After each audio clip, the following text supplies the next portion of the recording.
Karzeka waiting so patiently. Who's going to be able to get this? But Fabian doesn't see.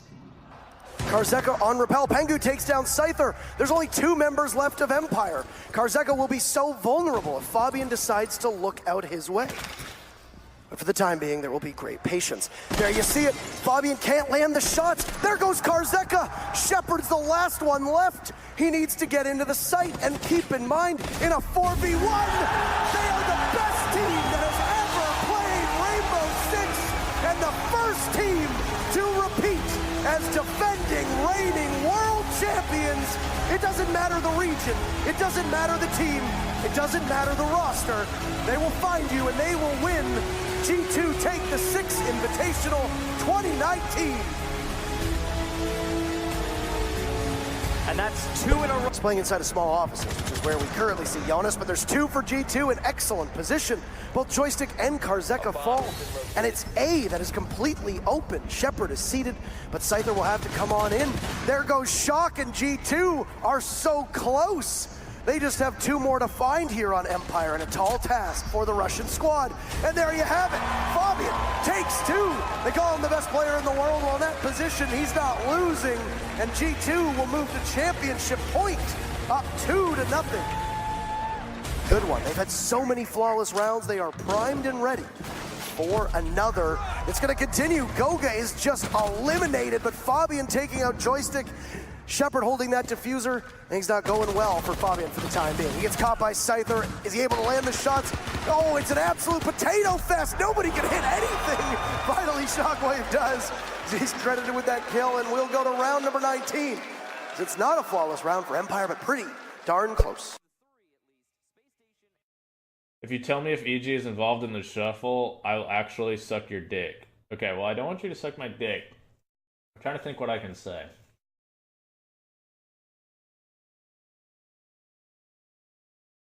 Not willingly. Also, I'm gonna go the rest. A bomb has been located by Op 4. Thatcher, 25 HP. I would have killed him if my teammate didn't shoot me! Who did that? One Op 4 remaining. Oh! I'm the fucking best! That was nice. Bro, what the fuck?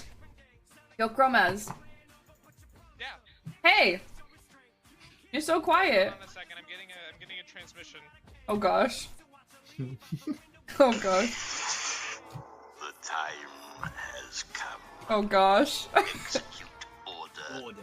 No! Don't listen to fucking Kai.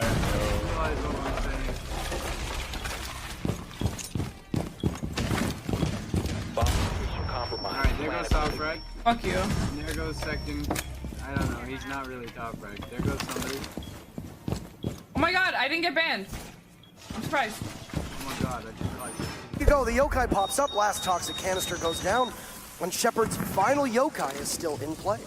He might have had to fall off there as Jonas will attempt yet again. Coverage from Kanto and Pengu as Fabian takes out Joystick, as Joystick cannot rotate. The Claymore does it. Successful plant goes down from G2. Kanto's there. What a play from Kanto to take out 2, and Shepard with no yokais, no utility. He'll do nothing. Kanto Raketti, what an impressive round. 3-1 in favor of G2, if necessary. It's a full court press, and there comes Shockwave, but no! Pengu slaps Shockwave, pulls out the knife, and then tears up the wall as Karzeka runs out.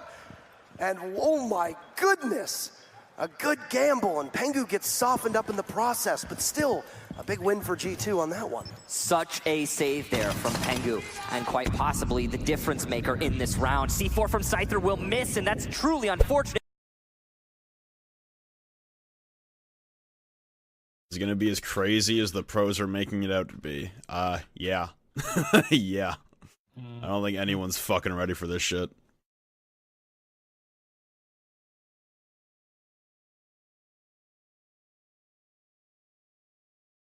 I think Skies put it best in the Uber to the airport. This will be the biggest shakeup NA has ever seen in history. This might be a little bit less even. Empire going for a defense here of Billiards and Hookah, and it's a run out from Joystick. He's gonna do a whole mess of damage. 2 on the floor, and Goga lit up. Gotta imagine if it's just been 2 there for G2, it would have been an absolute stomp for Joystick. He very wisely does not commit to a repeat though. Get really aggressive. That's tempting it might be for both Bosco and Rampy, who are in sight, but neither of them have the diffuser, so they have to go up top. This is going to be almost certainly a suicide mission unless they could just rely on raw fragging potential. Now, the information for G2 is that they know that they have the diffuser. There's still yokai drones in play as well, and G2 is just waiting to circle on in and put us away towards our tiebreaker map. But Rampy looks almost surprised. Jonas is down as well. It's now a 2v2 as Bosco will finish him off. Rampy takes out Kanto Raketti, and there's still some life in Space Station. But they have 15 seconds to challenge Goga for that diffuser. We'll have the Vector out, holding the double doors, waiting to see if someone's gonna push it. You're running out of time, Space Station. If you want to go, you gotta hurry. Goga takes out Rampy. Bosco's gonna have to go in! What a shot from Bosco through the wall! And Space Station... After this round. And here's the great spawn peek from Rampy. Perfect. Wasn't that just a lovely shot? Straight off. This is why SSG won. SSG won what? Magnet as Nora Rengo. If Fnatic doesn't get their house in order. Diffuser going down. Lusty will try to grab one, but Ophelia will win the fight. Aces has only one person covering him. Diffuser goes down, so a side of relief, but Mariu cuts down Aces. And Rizraz on the rappel will have to be tasked with holding off on 2 bodies. If one of them goes for the jump out, could possibly cut the Ash down, and then the other stick to defuse. There you go for Rizraz. He'll open up the only cover he has. It's gonna be tough. Oh no, he'll miss! Norarengo managed to win the round, and the look on Rizraz's face will say it all, as that went from almost impossible to improbable to winnable in the span of 10 seconds. A graceful recovery and a massive victory to stave off match point and try and regain their momentum. Nora should not have won that round. No world. No world do they win that round. And it all comes down, in my mind... will split his head wide open and leaving things at a 4v4. It was good that they got Gohan, but that burned up so much time down. At least they were able to follow it up with another kill from Karzeka now that they have that control. It is a 1-man advantage, though, and 28 seconds left to make this plan happen. This is down to whether or not Shepard can continue his streak of plants, and they don't really have any utility to cover the plant. Wow, ripping right down yellow, and Shepard will win that out. A great turn and flick as he'll now be attempting to put the plant down, bouncing up and down his joystick on the Ash, and he'll down 1. Paulo with 2, though. He stops the defuse. Paulo with 3! It's all up to Joystick now. Nesk is down, so the 1v1. The diffuser is still at white van. It's recovered by Joystick, but he has to pull out a Legion Mine. Paulo will wait it out the clock, and Liquid again! What a beautiful clutch by Paula! I think at this point, Empire are going to have to speed things up now. Doling out is Liquid. That has been the main concern this entire match, is just, oh, the vicious dabs. Vicious dabbing. There it is. Oh, my. Whoa, KS. Oh, my goodness.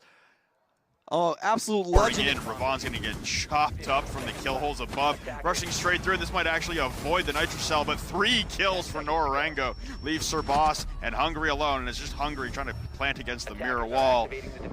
Barring the most incredible comeback of all time, which won't happen, ladies and gentlemen, we go to border. Well, map 3 it is, in what I think we all saw coming. However, it is worth noting that neither of these 2 maps went to overtime. They all just went to exactly 12 rounds due to the back and forth, especially the 3-3 nature of the first half of. I mean, will we see 3-3 again on border to start things out? It's just, it's been interesting. I think excitement from Norarengo. Yeah, I can hear them. Yeah, they are. I can hear them. I can feel them. Right. They are flipping out. I think they need a taiko drum in there to go with it as well, to just go with that screaming. Just the madness. If they could carry that into border, it might be shorter than we expect. Versus Team Empire, Coastline, a map both teams are great on, and we get the longest match and map. That is literally 1 map out of the best of 5 in the history of Rainbow Six professional play at the highest tier, 22 rounds in total. And it's only the first one of a best of 5. We're not even halfway there. This is ridiculous. His presence has not been that noticeable. As you noted, G2 has so much control, it will continue, and it's a landslide right now, and Empire is getting buried as it's another round of chuckle from the coach of G2, and emerging on their attack, 5-1 for G2, making up for lost time after map number 1. B3, Ravon in a perfect position to jump out onto Ramu, but it looks like Ramu's anticipating this. Revan waiting for the call as they have T1 in control, and Hungry will push his way down the stairs, so it works both ways with this completely hard floor. But no one's going for the plant just yet, and here comes the vault, and they're stopping the plant. Revan, enemy, Hungry, all grab one apiece, and Penta take map number 1 over Norango. The first one to come to this stage are the reigning world champions! You know it! G2!